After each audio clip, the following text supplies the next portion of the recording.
Chapitre 1. Londres, octobre. Des miettes tombaient sur le bureau de Joe. « Tu peux arrêter de me mâcher dans les oreilles, Daisy? Tu sais que je ne supporte pas ça. »« Excuse-moi, j'avais un petit creux. » C'est pas très sain de se goinfrer autant de chips. Je gère mon stress comme je peux. Le club des harpies me tape sur les nerfs.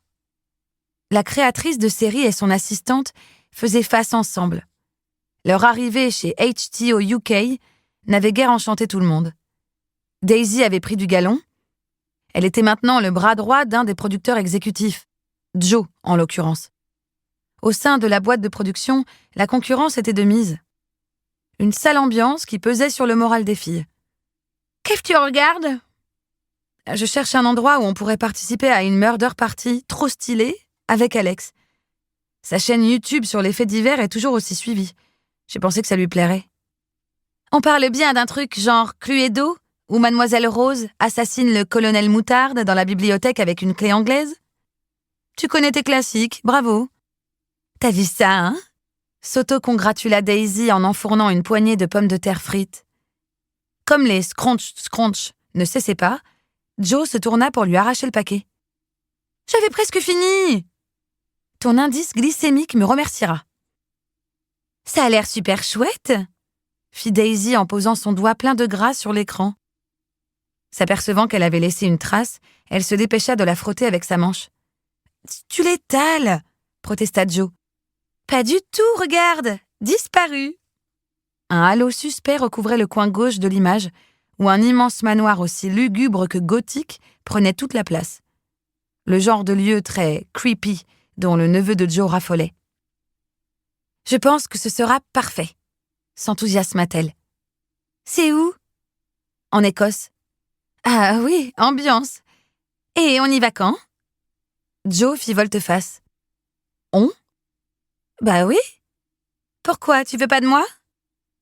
Daisy lui servit à peu de choses près le même regard implorant que prenait Winston, le bulldog de Laurie, quand son maître tentait de lui faire de l'exercice. « C'est que, en fait, je comptais sur toi pour garder Clémy. »« On n'aura qu'à recruter un cat-sitter. » La propriétaire de la minette, qui répugnait à confier sa fidèle compagne à des inconnus, grimaça. « Ils acceptent peut-être les chats chez les Adams ?» poursuivit Daisy, faisant référence à la célèbre famille. « Non, c'est la première chose que j'ai vérifiée. » Elles se turent un instant à la recherche d'une alternative. Joe savait qu'à l'approche de Noël, son ami n'aimait pas rester seul. La blessure du rejet se refermait lentement, et Joe souhaitait moins que quiconque saupoudrait du sel sur cette plaie mal cicatrisée. « Mais si tu ne peux pas faire autrement, je me dévouerai. Hors de question que j'empêche Alex de participer à un truc aussi extra. » En réalité, Joe avait une solution. À St. Mary Hill, en la personne de celui qui occupait toutes ses pensées depuis qu'elle s'était excusée 10 mois plus tôt de l'avoir quitté aussi abruptement sur un quai de gare. Depuis, ils échangeaient au sujet de tout et de rien quasi quotidiennement. Rares étaient les jours où ils ne s'envoyaient pas une photo, une plaisanterie, n'importe quoi pourvu qu'ils aient un bout de l'autre dans le cœur. Clémy et Winston étaient des prétextes parfaits. Au moment où Joe y songeait, son téléphone bipa. Une photo. Winston, ventre en l'air, dormait la langue pendant sur le côté. Une légende l'accompagnait. « Je vous trouve un air de famille. » Joe pouffa. « Je t'ai déjà répété 1000 fois que je ne bave pas en dormant. » Pour Daisy, la raison de cette bonne humeur subite était limpide. Le visage de Joe s'illuminait pire que le Tower Bridge de nuit dès qu'il était question du pasteur. « Tu pourrais lui emmener Clémy ?» proposa Daisy. « À qui ?»« À Laurie. » Joe la scruta avant de demander. « Comment tu sais que c'est Laurie ?»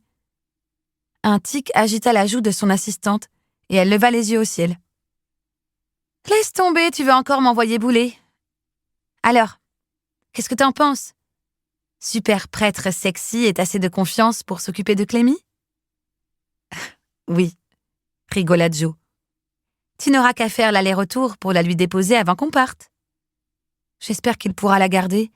Il rejoint son... Pour continuer à écouter ce livre audio gratuitement, cliquez sur le lien dans la description et vous pourrez l'écouter en entier sans frais grâce à l'essai de 30 jours d'Audible.